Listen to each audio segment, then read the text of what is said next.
मीरपुर नाम के शहर में तेजस अपनी पत्नी नीरू के साथ रहता था। पति पत्नी दोनों ही नौकरी करते थे। एक दिन तेजस गांव अपनी माँ के पास फोन करता है। हेलो, प्रणाम माँ। जीते रहो माँ, तुम दादी बनने वाली हो हैं? अरे वाह, ठीक है बेटा, मैं कल ही आती हूँ।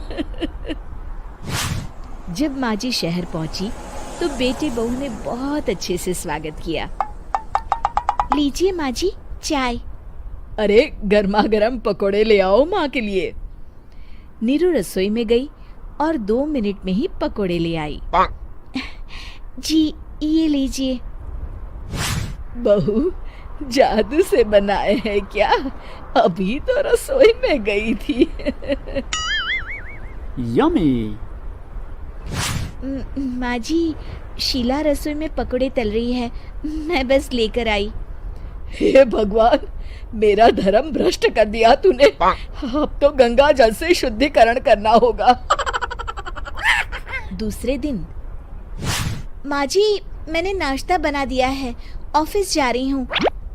पर अभी तो घर का सारा काम पड़ा है। शीला आती ही होगी, झाड़ू पोछा बर्तन कपड़े वो सब कर लेगी। हमारे जमाने में घर का सारा काम हम ही करते थे। जी माँ जी, आप बहुत होशियार हैं, मैं घर ऑफिस दोनों नहीं संभाल पाती। तो जरूरत क्या है घर से बाहर जाकर चाकरी करने की? वैसे भी घर का काम खुद करने से घर में बरकत आती है, समझी? पर माँ जी। पर वर कुछ नहीं, इस महीने की पगार मिले फिर ऑफिस बंद। हाँ। रात को नीरू तेजस से कहती है, सुनिए जी, माँ जी बोल रही थी कि मैं नौकरी छोड़ दूं। वैसे ठीक ही तो है, अभी तुम्हें आराम की जरूरत है। फिर भी आराम कहाँ, शीला को छुड़ाने के लिए बोल रही थी। तो अब 24 घंटे में इतना काम तो कर ही सकती हो।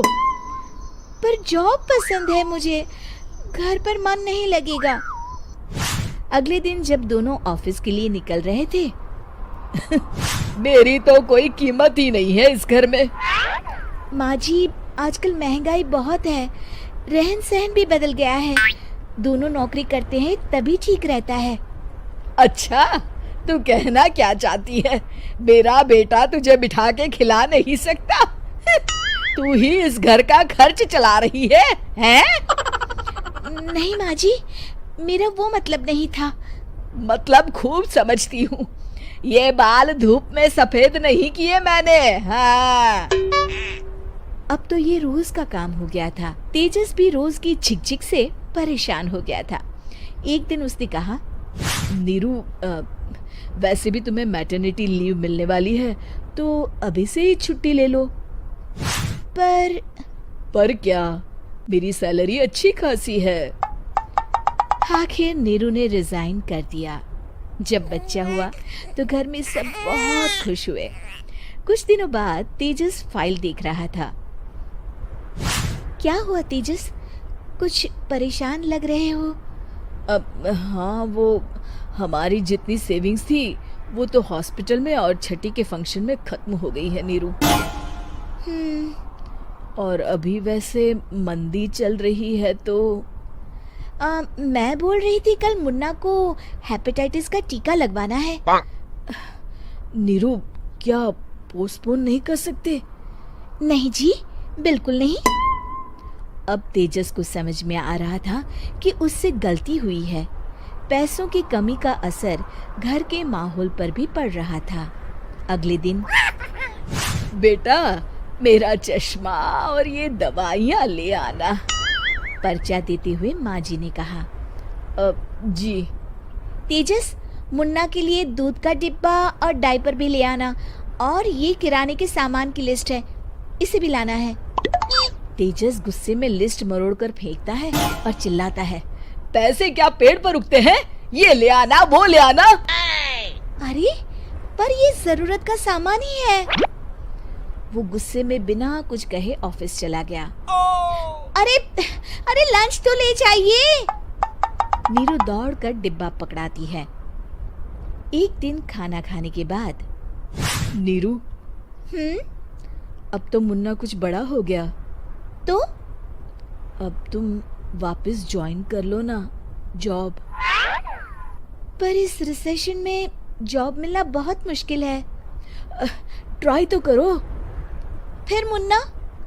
माँ जी है ना, और एक फुल टाइम मेड भी लगा लेंगे। पर माँ जी, उन्हें तो पसंद नहीं। तभी माँ जी वहाँ आ जाती है और प्यार से नीरू के सर पर हाथ फेरते हुए बोलती है, अब मेरी समझ में आ गया बहू, पहले के और अब के समय में अंतर है। तुम काम शुरू करो, मुन्ना की जिम्मेदारी मेरी। मेरी प्यारी माँ जी। ये कहकर नीरू उनके गले लग गई। शिक्षा, परिवर्तन संसार का नियम है, हमें भी समय के साथ चलना चाहिए। उम्मीद है कि आपको हमारी ये कहानी पसंद आई होगी। कृपया हमारे चैनल को सब्सक्राइब करें और सभी अपडेट्स के लिए बेल आइकन जरूर क्लिक करें। और हाँ, वीडियो लाइक और शेयर करना मत भूलिएगा। Bye bye.